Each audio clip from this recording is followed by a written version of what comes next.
Hello beautiful soul! Welcome back to my channel. This is my channel Ame from Japan, Kapan Leo. Tingnan natin na iyong huling araw ng July 2026.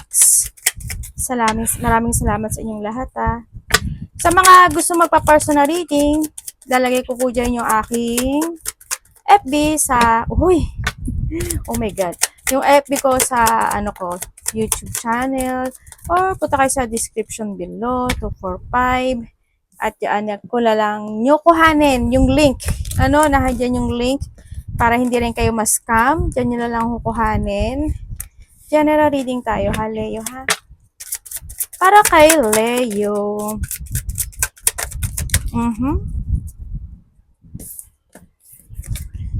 Leo. Siyempre, kuha rin tayo ng iyong angels numbers. Kuha muna tayo ng angel number mo, Okay. Uy, good fortune! Congrats! Leo.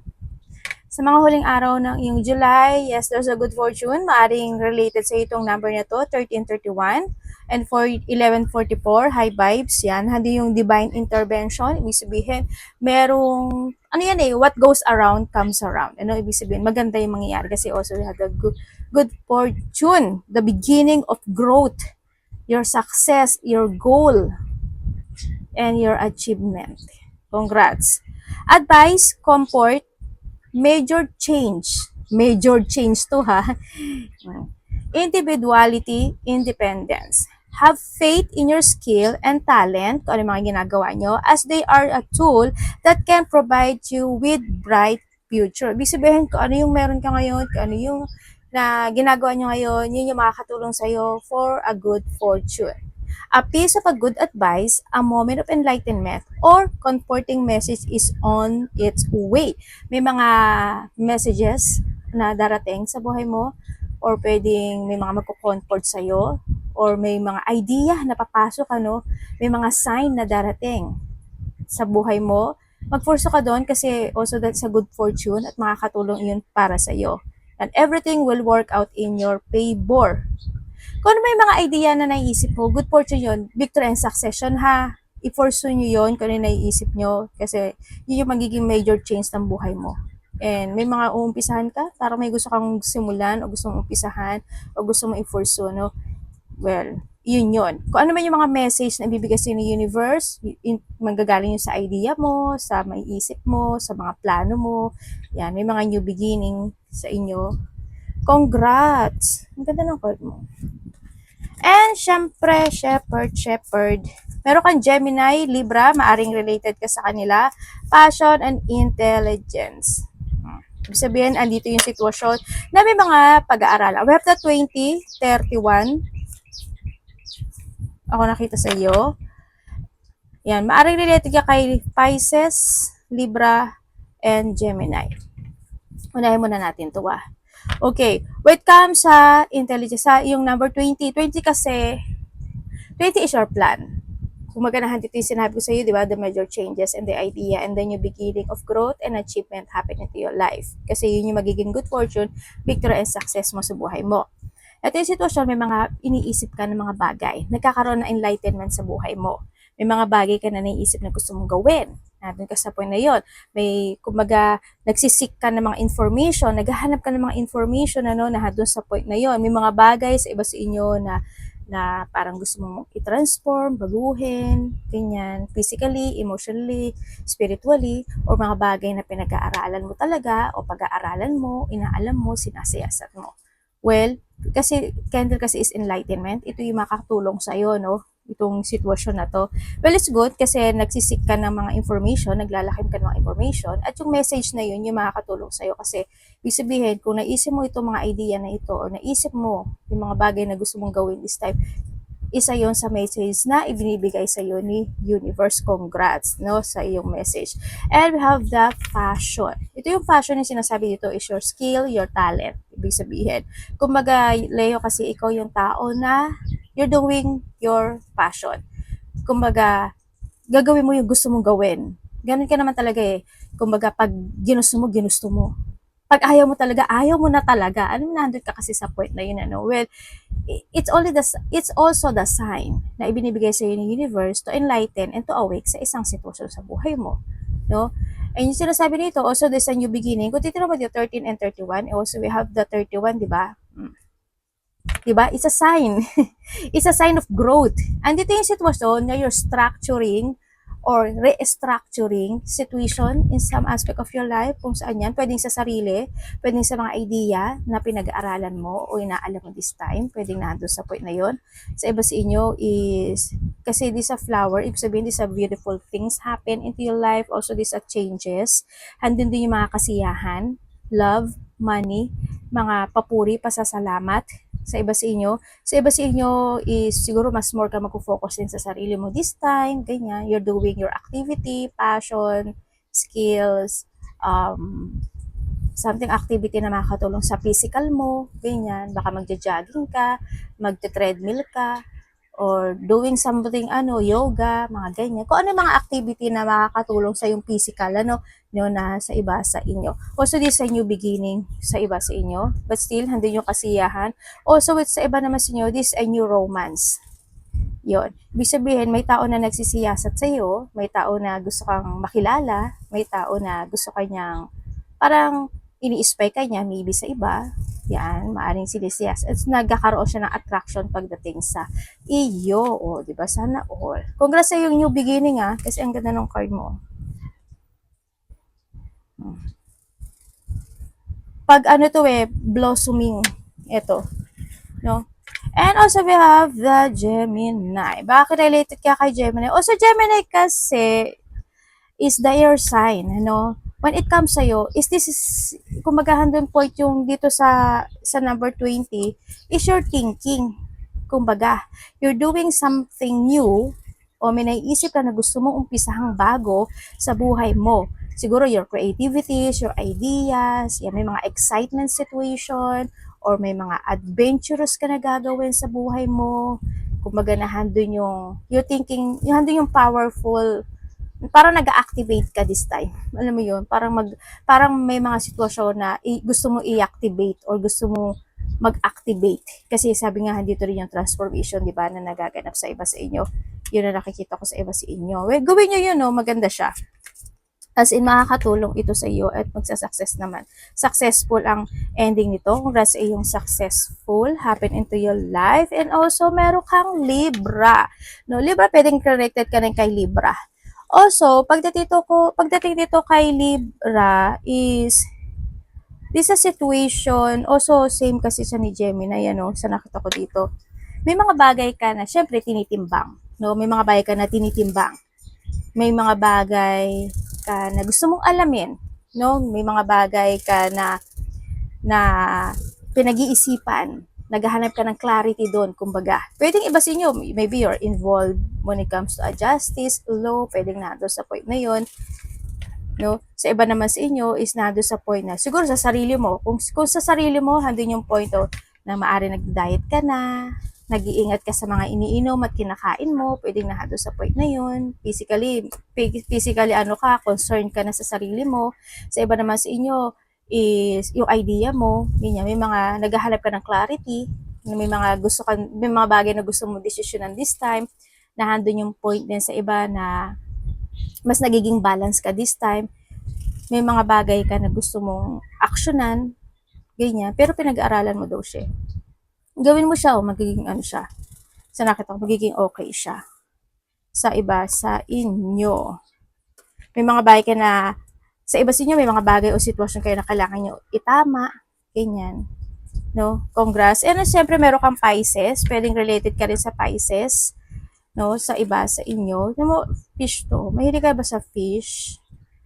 Okay, when it comes dito, kasi handun yung point of, kasi meron tayong passion, di ba? This is a refreshing situation. Kumbaga, handun yung refreshing situation mo this time. Very charming ka naman talaga, Leo, no? Pagdating kay passion and Pisces, you're a very charming person, lalaki ka man o babae, handun din yung pagiging private mo this time, and may pagka-sensitive ka, may pagka-emotional na tao ka rin talaga, natural naman sa'yo din yun sa nakita ko dito. Ay, yung iba sa inyo, when it comes to Aleyum, medyo mysterious person kayo para sa iba. Yan. Masyado kayo nagiging misteryosa. Andoon. Yun yung nakapagpapa-attract sa inyo. Yun yung ano nyo eh. Yun yung charm nyo. Alam nyo yun? Yun yung charm nyo. Ganyan. Mas magkakaroon ng, ah, mas nagiging interesting ka sa tao. Mas nagiging interesting ka sa paligid. Ganyan. Kaya dito yung si point with the fashion and the vices. Maaring may tao na very may kuting emotional may emotional na nararamdaman sa iyo, handin yung attraction na nakikita, like niya iniisip, no? Kung ba sinasabi niya is, ang charming mo. O di sana all. Yun ang nakikita ko sa iba sa inyo. Baka may tao na new beginning of love sa iba sa inyo. Kung matagal na kayo, syempre, handun yung point of passionate when it comes disconnection sa iba sa inyo. Sa mga love, may mga tatagal lang love one. Pero ano mo, Leo, kung ano yung mga naiisip mo na to, gawin mo siya. Kasi ito yung good fortune mo ngayon eh. Victory and success kasi yan eh. No? Yan. Pero pag-aralan mo pang maigi. Pag-aralan mo pa siya at isipin mo maigi. If tama or hindi. Kasi, depende yun. Pagka medyo may doubt ka, di ba mo nang gawin? Pero, baka kailangan mo pang siyasatin mo na maigi, di ba? Kung sa relationship yan, ganun din, di ba? Na doon sa point na yun, o yung mga bagay na gusto mong i-transform, pag-isipan mo maigi kung paano mo siya uumpisahan, paano mo siya gagawin, paano mo siya actionan sa point na yon. Eh, syempre, tingnan mo naman, di ba? Okay. Sa iba sa inyo, Leo, by the last week, na natin to. Okay, sa last week na ito, tignan mo to, we have the intelligent, diba? Ibig sabihin talaga is meron kayong gustong pasukan when it comes to internet or related siya sa internet or pwede rin na nasa internet world ka, diba? Nandun sa point na yon, baka nasa internet world ka, ganyan. YouTube, TikTok, Reels, Facebook, social media, networking, pwedeng nahandoon sa point na yon. Or sa iba sa inyo is kasi meron tayong passion, ibig sabihin, meron kang gustong simulan na sitwasyon. Business man yan, ideas man yan, na pinag-iisip at pinag-aaralan mo talaga, online business man yan, or online, basta nasa online situation niya, pwedeng government, online, something, mga ganyan, ano, kung ano man yan, yun na nakikita ko dito. May mga new experience, may mga situation of development, at meron ka daw tinitrain o may ititrain ka na situation. Sa iba sa inyo, handun yung point of, tulad na sabi ko, there's a privacy situation. Yun. Nagkakaroon, may pagka-introvert din kasi yung iba sa inyo, no? May ka-introvert, siguro mas pipiliin mo munang mag-isa, kasi pipiliin mo muna yung mga taong kausapin yung mga gusto mo kausapin, makasalamuha, yun muna, pwedeng nahandoon sa point na yun. Pero congratulations sa iyong blessing. May good fortune, tas may blessing, o di sana all, di ba? Okay, may mga fulfillment happening to your life. There's a blessing coming. Kaya dahil star niya, oh, tapos andito yung fruits, di ba? Tapos ito yung ano, yung lucky golden ano. Tapos ito rin si ano. Parang dami mo namang kamay dito. Busy ka ba? Apat yung kamay mo. May blessing ka, oh, well-being and enlightenment. So, basta yung magkakaroon na kayo ng enlightenment. Kumbaga, parang matatauhan kayo. Mag-a-awake kayo. Ganyan. Ay, ganito na pala. Ay, may mga pag-iisipan na kayo na babago. Kasi is more on transformations. Iba dito blessing. Halimbawa, what comes sa blessing is halimbawa medyo na nagkipit ka sa pera, ganyan-ganyan. Blessing in disguise, or may biglang blessing na dumating sa'yo, di ba? Mga ganon.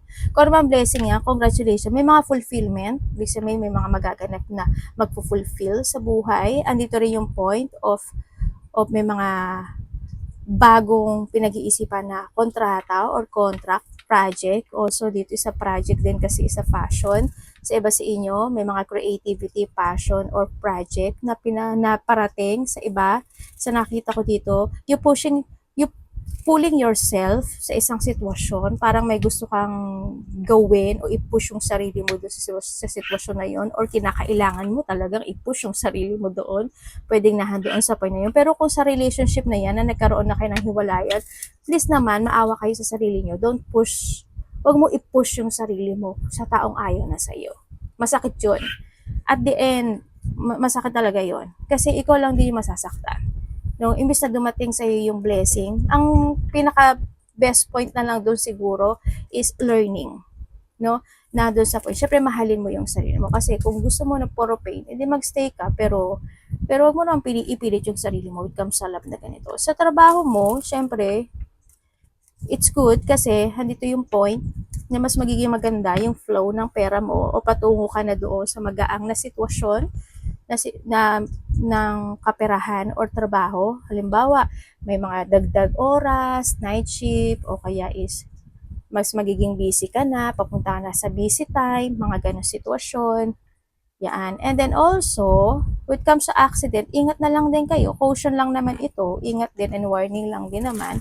Pwedeng masugatan kayo, magdugo, mapaso, madapa, maswemplang, 'di ba? May mga danger situation kung sa mga online ito, mag-ingat ka kasi pwedeng pipilitin ka niya pero hindi hindi maganda ang kalalabasan kaya nahandito si Libra, 'di ba? Ibig sabihin, pwede kang maloko, madaya, madinglang, ma-scam. Okay? Kung may mga mangungutang sa iyo, ingat ka pa rin sa iba sa inyo, no? Pag-isipan at pag-aralan mo munang maigi, 'di ba? Mahirap din kasi hindi naman basta-basta 'yan eh. Hirap din ng ano, 'di ba? Sa iba sa inyo, mag-ingat na lang kayo, no? Yung mga accident situation na 'yan, malaki o maliit man 'yan, always pray kasi may mga natural disaster lang naman din, mga siguro bagyo, yan, yung mga frustration sa pera, may mga pagsubok na darating sa buhay, ganyan. But still, kapalit nun blessing. Kapalit nun, may matututunan ka. Pero syempre, paano kung hindi ka natuto? 'Di ba? It's more on disaster siya. Nandun sa point na yun, mag-ingat lang kayo. Lalo na pag online, something or pera involved, no? Ingat na lang kayo sa iba sa inyo.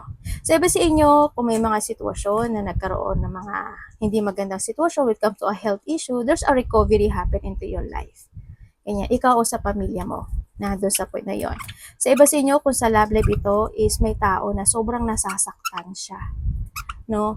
Handle siya sa point na gusto kanyang kausapin, gusto niya, iniisip ka niya, nasasaktan siya sa nangyari. Yan, they want to meet again, na do sa point na yon. So iba dito, ang nakikita ko sa kanya, sana, syempre, pag-isipan mo pa rin maigi, kasi kung babalik itong tao na ito, or magkakaroon kayo ng balikan, make sure na hindi French to, no? Make sure mo na talagang totoong pagbabalikan ito. Pag-isipan mo maigi.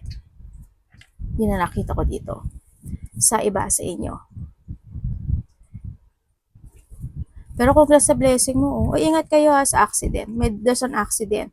Kung nagmamaneho kayo, naglalakad kayo, wag pa cellphone. Baka naman habang naglalakad kayo, cellphone kayo ng cellphone, nagdadrive kayo, cellphone kayo ng cellphone, di accident nga yun, di ba? Pagka puminto kayo, 'di ba? Ingat din kayo kasi andito si sa pera ingat lalo kayo, andito si Libra. Ingat kayo. Talaga pag-isipan mo. Pero may you have an idea daw eh. And maybe that is the blessing na ibibigay sa iyo yung message na yon, no? Kasi andito si good fortune, no? Congrats! Ang ganda ng mo. Ito lang pag-iingatan mo.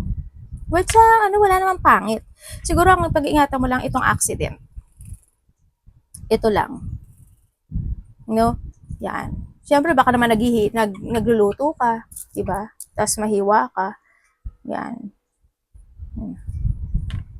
Congrats, maganda pa rin. Tsaka kung may mga yung bahay nyo, kung medyo kung medyo sira, sira o kailangan kumpunihin bago pa dumating yung malaking bagyo talaga. No? O mga, kasi may disaster situation ka eh. No? Ingat ka pa rin. Yung mga dapat ayusin. Kasi pwede siya ka-accident ang kalalabasan niyan. But still, there's a surviving situation ako na nakita sa inyo. Pwede iba sa inyo related sa pera. May mga survivor mangyayari sa inyo. Ganyan. Any survivor, there's a survive situation. Makakasurvive ka raw. Ang sabi dito. Congrats sa good fortune and blessing. Yun.